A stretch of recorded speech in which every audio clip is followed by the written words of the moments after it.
Insert the septum into the designated hole. Ensure the dual ventilation ducts are installed in the correct direction. Align the holes and secure with screws. Attach the septum to the cylinder.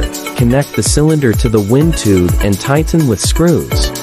Install the support rods for the bags on both sides, and tighten with screws.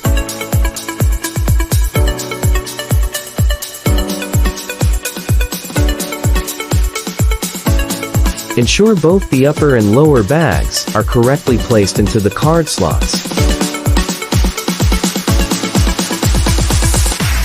Connect the tube from the machine to the dust collector.